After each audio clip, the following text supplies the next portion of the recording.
the truth is out. But by the way, to add to that, you haven't seen a sequel to that movie, have you? 28 years later. No. What else you got on your list there? You got what else in 82? Wrath of Khan. Wrath of Khan started this movie, yes. Probably one of the best ones I've ever. What else? Conan the Barbarian. Yes. Arnold Schwarzenegger. 82 was a good year. What else? He's got a list. I know. I know he's looking. Is he film great? It's a memory, right? You gotta have a list. Yeah. I don't have one, thank you. The Dark Crystal. Dark Crystal. Yeah. First Blood. First Blood, Rambo. The Rambo. That was in 1 year, basically one summer. Pretty good summer. Yeah. Total Recall, when was that? Wasn't that around that time too, or maybe a year later? I'm thinking that was a little later. You said 97. 87. 87? No. 92? Total Recall, Arnold Schwarzenegger. Get out your phones, come on. It's something wonderful and ironic. 1990. What? What? No. Total Recall was 90? No. God, I lost a few brain cells. Isn't there something wonderfully ironic about him trying to recall Total Recall? I have no clue. 92, 82, he doesn't have Total Recall. No, I don't. No. What's your question? No, I was just going to mention Tron was the only one of those movies where you could walk out of the theater having seen Tron and then get right on the arcade machine.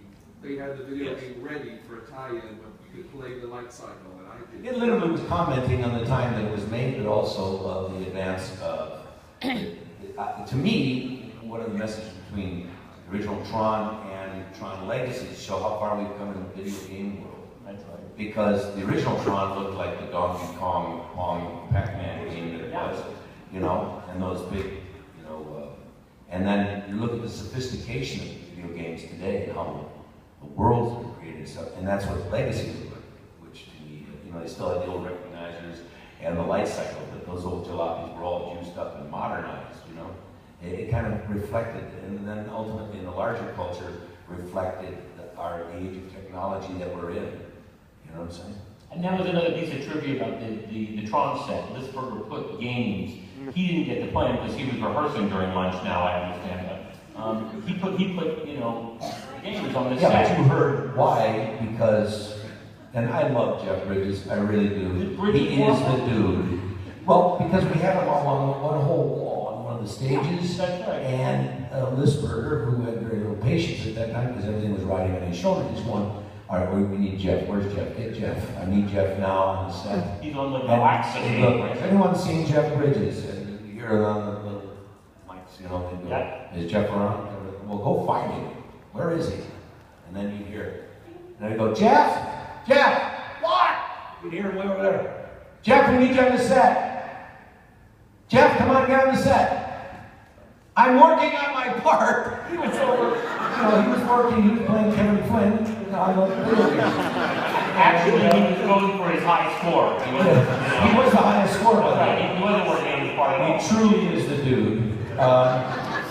And he, you know, he took this Battle Zone, what game was it? Battle Tank or something like that. He took that machine further than I think the makers ever imagined this thing to go. So he truly was Kevin Flynn. It made the shoot a little, you know, more of a, you know, kind of clubhouse feel though. That was. And then they took him away. I think maybe you were gone already. No, right? they took him away because we couldn't get half the crew off the damn things, and we had to get a movie made here. See, early on in the shoot, he actually encouraged you to go play. I know. That's sour. I got you. Yeah. Another question? How much did you know about computers and video games going into the movie? And how did it, well, I'm assuming by your reaction, not much. I didn't know anything about computers. I didn't know anything about computers. I was a video game nut, but, you know. No, I wasn't going to waste my money in an arcade. I was 31 years old, for God's sake. I was 31 and I was wasting money.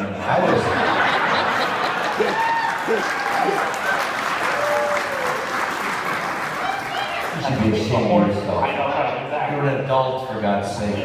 You were actually married though. I was married. I was roping steers every night out in the arena in Moore Park, California. You remember, there's a wonderful guy. Who's his? Jeff's buddy he met in Texas, down there in Marfa, Texas, where they shot last picture show. And he's been working for Jeff ever since. He's double, he's his stand-in. Because he's the one who had the line, Jeff asks him, Lloyd Catlett, his name is. And he says, who's that guy down there? And he says, that's Tron. He fights for the users. Well, Lloyd was this good old boy from Texas here. And he and I would go around terrorizing everybody because we had lariats on us. Can you imagine we're dressed in Tron outfits? And I've got not a frisbee in my hand, but I've got a lariat, and I'm roping people's feet out from under them. and we're roping chairs and things like that. Just standing around, throwing a rope, practicing. Jeff's off listening, smoking some weed, and listening to talking heads. Jeff was, he was the dude. And the Coen brothers, they got him just to a T. That's Jeff Bridges. That's the guy. He's wonderful. And but that's what it was a very strange set. Then Lisberger insisted that we put the ropes away. Put the ropes away. I love the ropes away. That's it. We're making a movie. We're doing a Western with hockey helmets on.